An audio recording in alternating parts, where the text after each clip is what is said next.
Puffy has been making money off of Biggie's name for longer than Biggie was alive.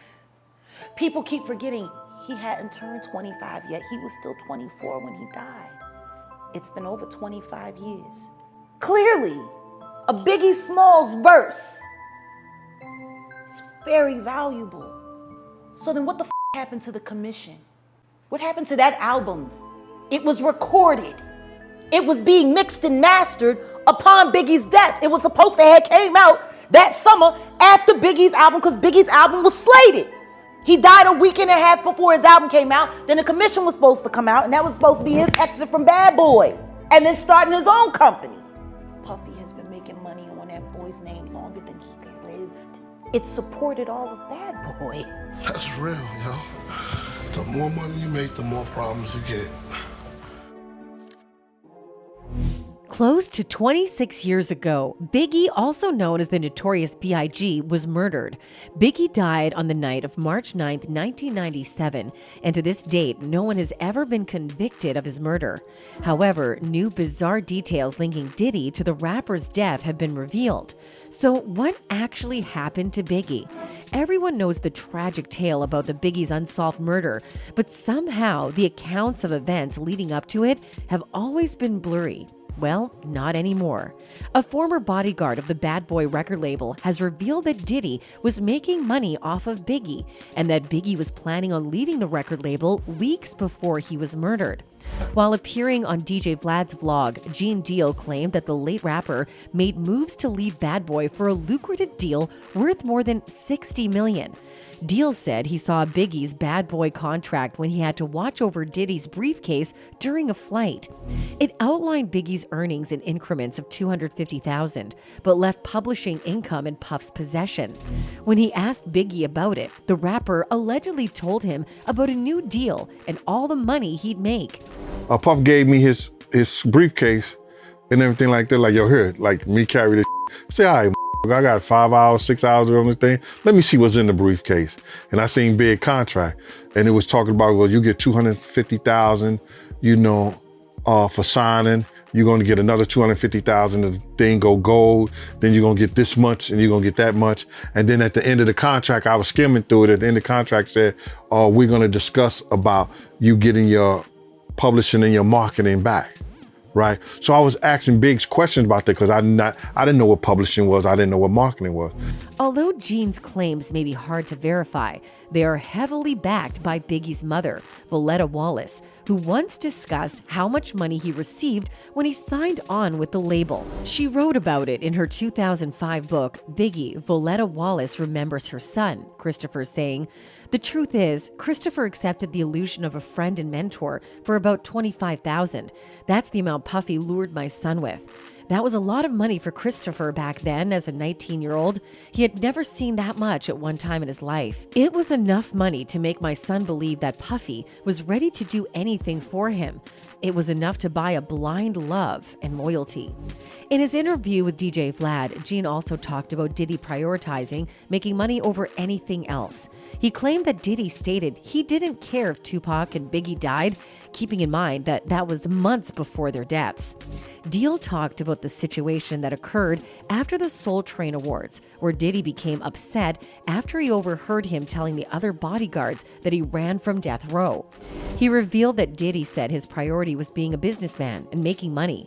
After those remarks, he claimed Diddy foreshadowed a chain of events as he said he didn't care if Biggie or if Tupac died or if Suge Knight got locked up. You said that you heard Puffy say something. You said, I don't care if Pac gotta die, I don't care if Big gotta die, something has to change. Right. When did he say that? Right after the Soul Train thing. He said, yo, Gene, I got 126 employees, and these people depend on me for their livelihoods. If these white folks thought or they would think that I had anything to do with any kind of gunplay, they wasn't gonna with me, and they not gonna with me. He said, I'm a businessman. I'm about making money, but something gotta change. I don't give a if Pac gotta die, Big gotta die, or Suge Knight go to jail. something's got to change. In the same interview, Gene later revealed that Biggie's shooter had approached Diddy before the murder went down. He also talked about the now famous sketch of Biggie's alleged killer and said it wasn't accurate. According to him, the police had surveillance photos of the man who fit the description given by eyewitnesses the night of the shooting, but had never released them. Little C's at the hospital, he said a Muslim shot Big. And I said to Paul, with the blue suit, white shirt, blue bow tie, he said, Gene, how you know? I said, that walked up to Puff car first. There's a picture that the LAPD, when they came to interview me with my lawyer, Eloise Nurse there, and they made a mistake and showed me that picture. And then they had a bunch of pictures on the wall. I said, what these pictures here? And I grabbed the picture. And the picture was the Muslim guy, me, and Puff in there. So it came from some kind of camera from the Peterson Museum. But they had the face of the Muslim guy messed up. And then they're giving me this they gonna have the computer regenerate some kind of photo and stuff like that and show it to me at a later time in 2 weeks or fly me out to LA. I never heard back from him ever. Diddy has also spoken about Biggie's death during an interview with Wendy Williams, where he said that he felt some sort of responsibility for the passing of his then 24-year-old friend. In the same interview, he also recounted the details of that night and how the two should have been on a plane going out of the country. The fateful night Biggie was killed, at the height of his career. Yes.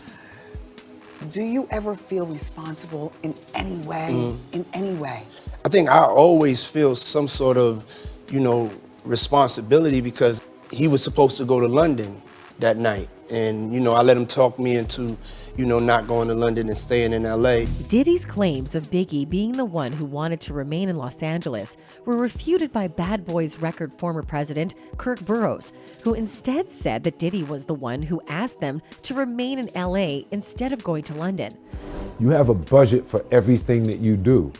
The budget for Big in LA for the awards show ended that Friday night, Saturday morning, when a new budget started to get him from LA to London, where he would be taken care of with security, his friends, and everyone that he wanted to be with him in the style that he was accustomed to handle the press junket. When that didn't happen, that budget was never opened.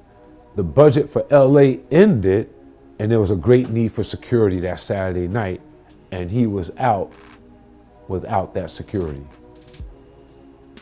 The beef up. And we lost him.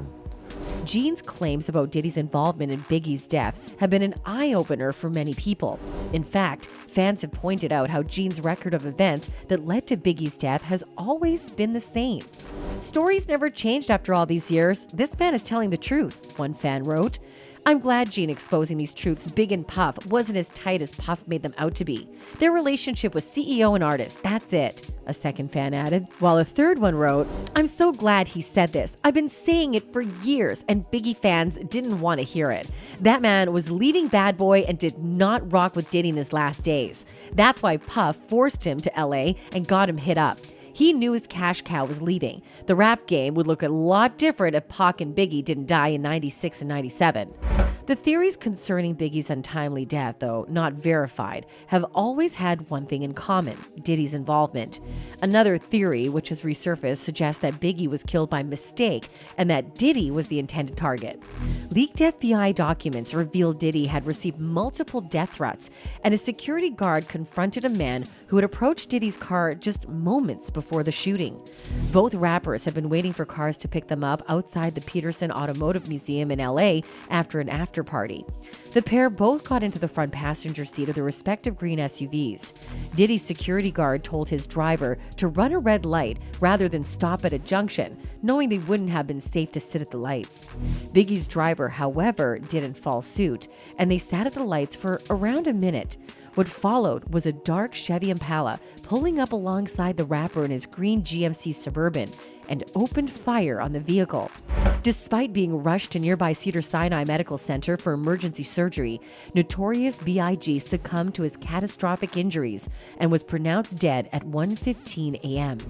Although Biggie is gone and buried, his legacy and his music live on in fans across the world.